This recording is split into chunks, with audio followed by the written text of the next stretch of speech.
Deus não está contigo se você não estiver com Ele. Talvez essa palavra te deixe triste, mas é isso que Deus quer que você compreenda e reflita sobre isso. Quando a gente desdenha de Deus, ou seja, a gente não faz caso de Deus, a gente abandona a Deus, a gente não se importa, não faz questão de se espiritualizar, de orar, de buscar a Deus e agradecer a Ele por tudo que Ele tem feito, de ler a Bíblia, de vir na igreja, de renovar nossa aliança com Ele, participar da Santa Ceia nesse memorial que relembra a morte e a crucificação de Jesus, a sua ressurreição.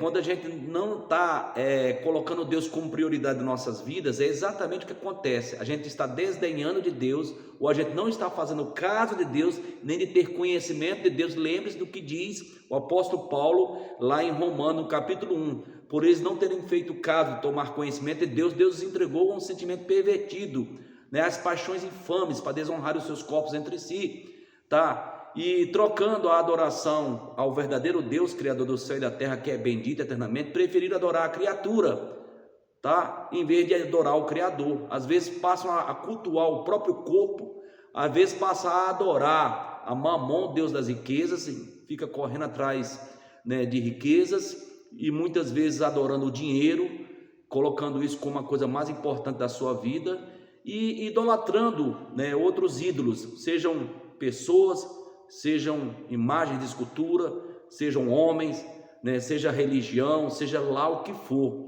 Então, quando a gente desdenha de Deus, quando a gente não faz caso de Deus, a gente abandona a Deus.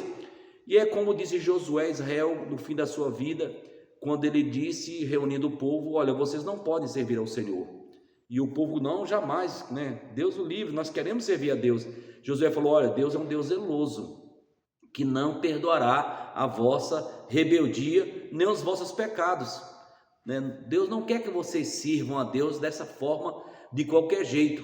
Vocês não podem servir a Deus da forma que vocês querem. Vocês têm que se ajustarem àquilo que Deus determina, a forma correta de adorar, de prestar culto, de buscar a face dele, de conhecê-lo, de andar vestido de branco com ele, de andar na luz como ele na luz está, de servir a ele de todo o coração. Então a gente é que tem que submeter a vontade de Deus, e não Deus a nossa vontade. A gente tem que fazer a vontade de Deus e não querer que Deus faça nossas vontades. Então eu tenho um texto para dizer para vocês, né, que é justamente o tema, o texto que embasa isso que eu estou falando para vocês, que está no livro de 2 Crônicas, no capítulo 15, que é a reforma que o rei Asa fez em Israel, uma reforma espiritual, religiosa e política, tá? E Asa congregou todo o povo quando ele assumiu o reino, e ali Deus levantou um profeta chamado Azarias, filho de Obed. Está logo no início do capítulo 15, versículo 1 e 2 em diante. E esse profeta Azarias foi de encontro ao rei Asa e a todo o povo, e disse: ouve, ó Israel, e tu, ó rei Asa, o Senhor está convosco quando vós estáis com ele. Se o buscardes, o achareis, porém se o deixardes, ele vos deixará. E aí é interessante que esse texto vai explicando a situação, o contexto religioso, espiritual da nação, como se encontrava Israel nesse período que Asa, quando assumiu o trono, né, se propôs no coração em fazer uma reforma. E o texto diz, se você for ler adiante, diz que a situação de Israel é que Israel esteve muito tempo sem o verdadeiro Deus e sem sacerdote que o ensinasse, e sem lei, tá? O que isso significa? Sem Deus, uma catástrofe completa, tá? Escuridão, sem proteção e uma derrota na nação. Sem sacerdote que o ensinasse, não tinha mentoria, tá? Sem ensino e sem um intercessor para interceder pelo povo. E sem lei, imagine uma sociedade sem lei, sem limites, né? Sem princípios, sem regras, sem disciplina, um caos total. Diz o texto sagrado que a consequência disso, no verso 5 e 6 de 2 Crônicas, é que naqueles tempos não havia paz, nem para quem saía, nem para quem entrava. E o texto diz que havia muitas perturbações sobre os habitantes daquelas terras. E o texto termina dizendo que Deus os conturbava, tá? Vinha uma nação, despedaçava a outra, vinha uma cidade, destruía a outra, e era, né, uma perturbação completa por causa da situação espiritual, religiosa que eles se encontravam. E é interessante que o rei Asa propôs uma mudança, né, tentar resolver essa situação. E a mudança que o rei Asa propôs, tá? Em primeiro lugar, tirou todas as abominações que havia entre o povo e que havia em Israel e que havia naquela região circunvizinha. Em segundo lugar, o texto diz que ele renovou o altar do Senhor. Em terceiro lugar, ele ofereceu em sacrifício ao Senhor o que ele ganhou, ele junto com o povo. Fizeram um propósito de oferecer aquilo que eles ganharam, tá, como despojo, e oferecer em sacrifício a Deus. E em quarto, eles entraram em aliança de buscar o Senhor de todo o coração, ao ponto de emitir um decreto, que quem não se propusesse a buscar o Senhor, conforme o edito real, que fosse eliminado e morto do meio do povo. E em quinto lugar, eles juraram ao Senhor com júbilo, com alta voz, com muita alegria, tocando trombeta, com instrumentos, né, se alegrando, adorando ao Senhor. Então, e em sexto lugar, diz o texto que de boa vontade buscaram ao Senhor e o acharam, tá? Quando a pessoa age corretamente e se propõe a se alinhar, a se ajustar, buscando ao Senhor, diz o texto que eles buscaram de todo o coração e o acharam. E qual foi o resultado disso? O resultado disso é que, diz o texto, que pelo que o Senhor lhes deu repouso em redor, os abençoou, os fez prosperar, a paz reinou, tudo se alinhou e tudo passou aí bem com Israel, com as cidades, com o povo, com a nação. O rei prosperou, Deus abençoou, porque diz o texto que o coração de Asa, todos os dias da sua vida, foi perfeito perante os olhos do Senhor. Ele foi um rei tão temente a Deus que ele chegou ao ponto de destronar a rainha mãe, a própria mãe dele. Por quê? Porque ela tinha induzido Israel à idolatria, levantando uma Acera, né, uma divindade que o povo queimava incenso. Então ele quebrou essa Acera, tirou e destronou a rainha mãe, para que não mais reinasse, não mais fosse rainha mãe ali influenciando o povo. Então, queridos, qual é a reflexão que fica para nós? E vale a gente fazer uma reflexão. A gente está alinhado? A gente está com o nosso altar renovado? Estamos buscando ao Senhor de todo o nosso coração? Nossa vida realmente tem servido a esse Deus, se submetendo aos desígnios, à vontade desse Deus que é boa, perfeita e agradável para nossas vidas? Tá? Nós estamos realmente com Deus?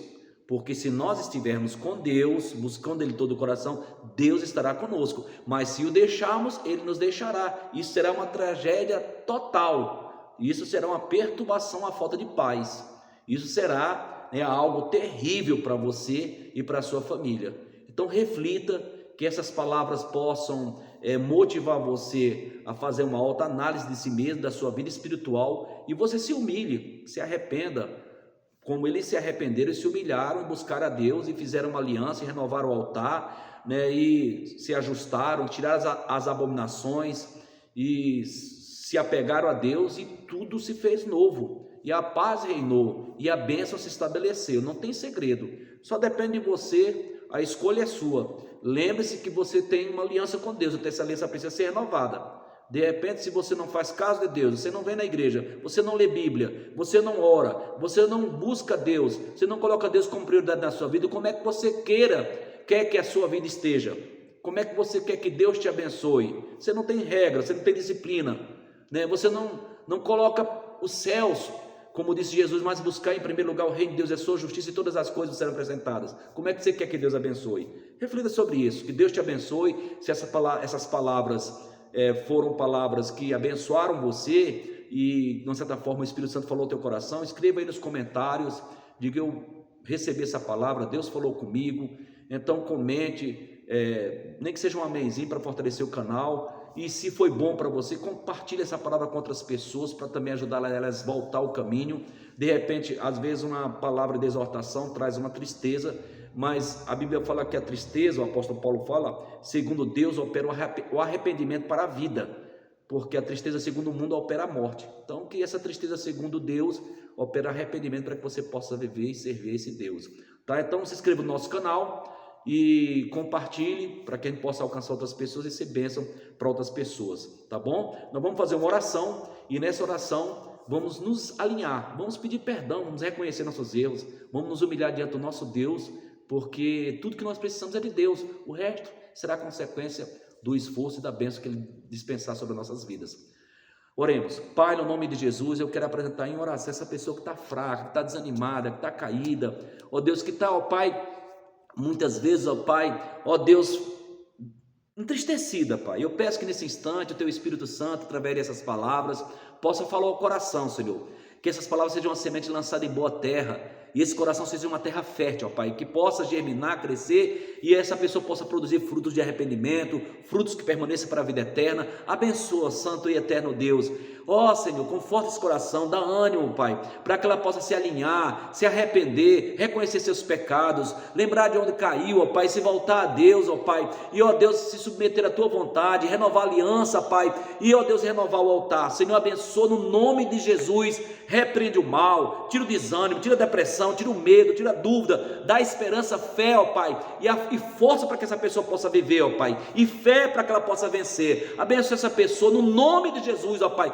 que está assistindo, esse meu irmão, minha irmã, este homem e mulher, essa serva e este servo, todos que vão assistir, ó Pai, que a Tua presença reine, que o Teu Espírito os convença da justiça, do pecado, do juízo, que a Tua unção, ó Pai, os impacte, que o Senhor quebre as cadeias, tire as amarras, Senhor, ó Deus, que o Senhor abra o entendimento, abra, ó Pai, os olhos espirituais, e o Senhor possa desobstruir a audição, Senhor, para que ele possa ouvir a Tua voz, a voz do Espírito Santo, e possa ver a Tua glória, meu Pai, e possa compreender, entender, ó Pai, ó Deus, e oferecer a Ti um culto racional, Pai, entendendo a Tua palavra, Senhor, e assim, Senhor, abençoa essa pessoa no nome poderoso de Jesus. Liberta, Pai, restaura, restitui, renova, e ó Deus, assim abençoa com paz, saúde e prosperidade, abundância e fartura, salvação e vida eterna, conforme ela se alinhar, se humilhar, ó Pai, e confiar em Deus, e se entregar nas Tuas mãos, nos Teus braços. Assim nós abençoamos, no nome poderoso do Senhor Jesus, em nome do Pai, do Filho, do Espírito Santo, amém